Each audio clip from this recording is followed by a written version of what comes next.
Just looking out the door of my bus at the shadows in the grass during the sunrise.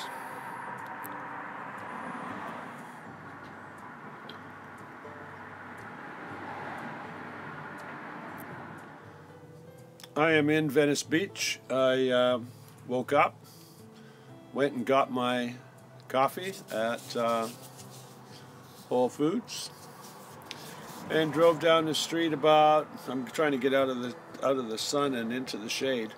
I drove down the street about 3-4 blocks, and I'm parked beside a playing field, like a kids use it, well, not kids, adults use it too, for baseball and soccer and other football, that kind of stuff. Anyway, it's about 4 or 5 blocks from, just a few blocks. It's a like 2-minute drive from my typical parking spot, which I have to get out of on Tuesday mornings for an hour or two in order to enable them to street clean, which is really common in Venice Beach. Every street is going to get cleaned, and every one of those streets has a day that you have to get out, or a period of hours that you have to get out in order for them to clean the street.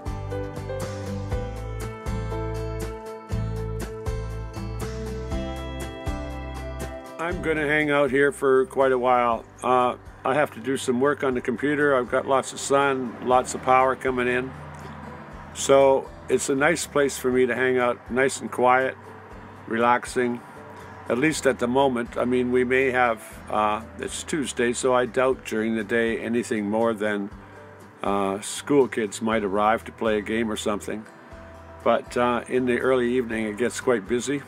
Well, I moved over to the bleachers at the baseball diamond.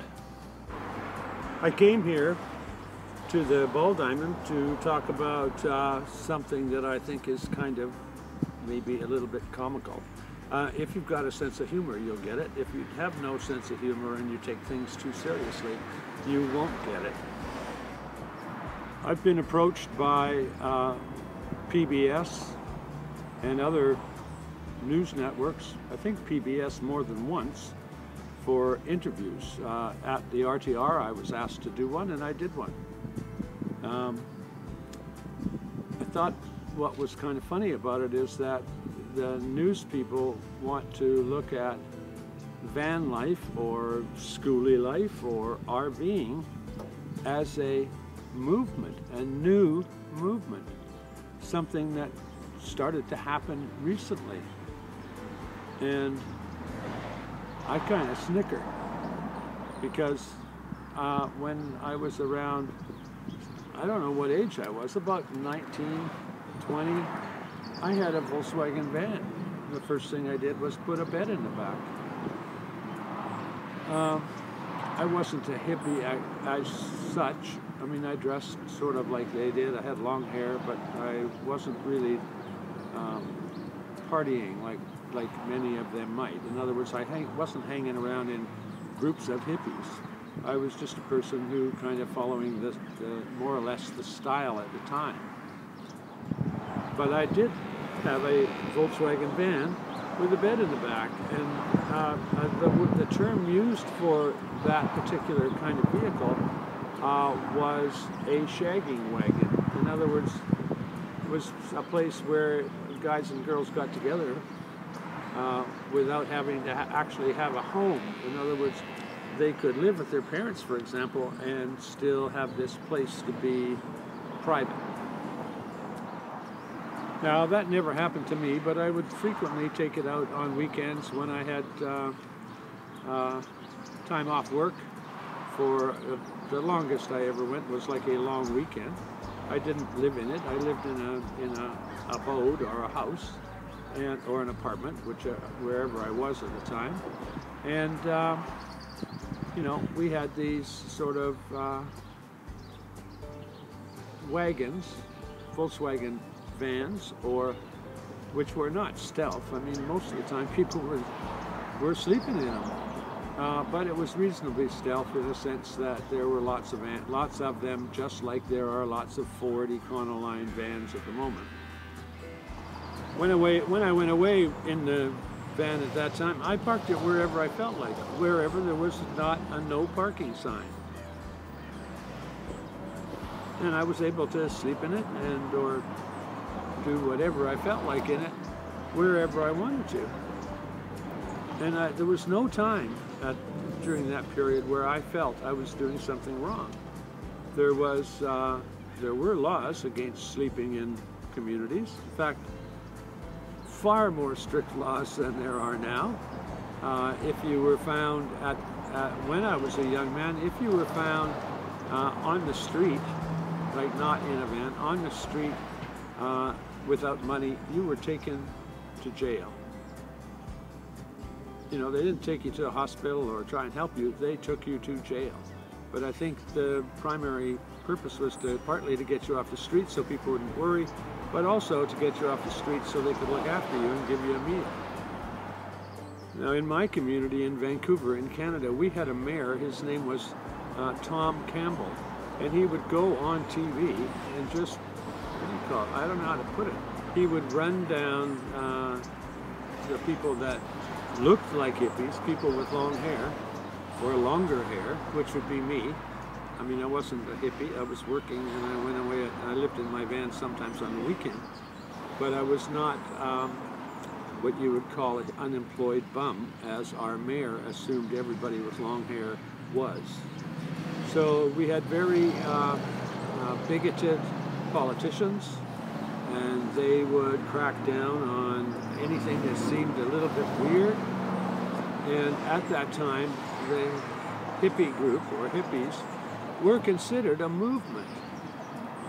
Yeah, there was a bunch of people who were activists that looked like hippies, and there were a lot of protests, etc. And I guess you could call that a movement. But they were in the millions. It was a whole generation of people that all adopted a very similar kind of philosophy. And when I say a whole generation, that would be an overstatement, because there would be regions in both, throughout North America and throughout the world, that remained very conservative. Maybe, what would you call it, sort of religious Bible Belt areas where conservatism reigns and still does. So for me, a movement is like a huge, huge, huge percentage of society.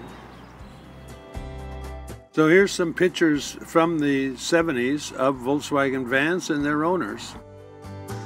Perhaps hippies, who numbered in the millions, were a movement.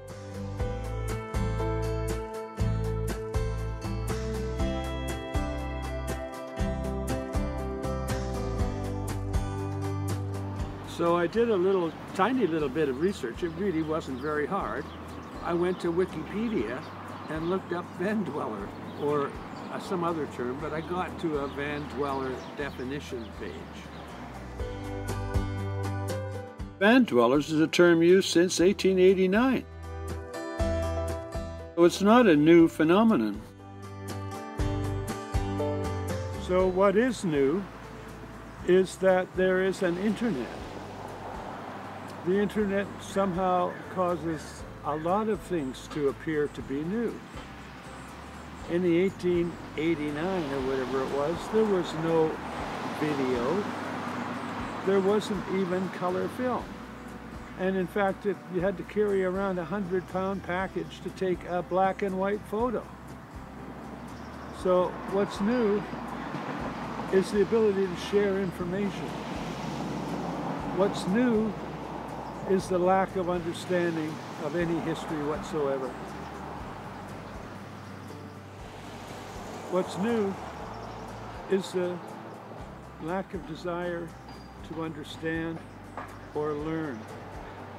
The inability to look up VanDweller on Wikipedia. So it's getting cloudy, a little bit cool. I'm gonna go get back in the bus, warm up a bit. I've got to say goodbye, say goodnight, I hope this was thought-provoking, if not informative. What I mean by it makes me laugh that I would be informing anybody, because I barely read. So if you liked the video, please push that thumbs up thing. And I'm still looking for subscribers, still begging for subscribers. So subscribe if you think it was worthwhile watching. Hopefully I'll see you tomorrow.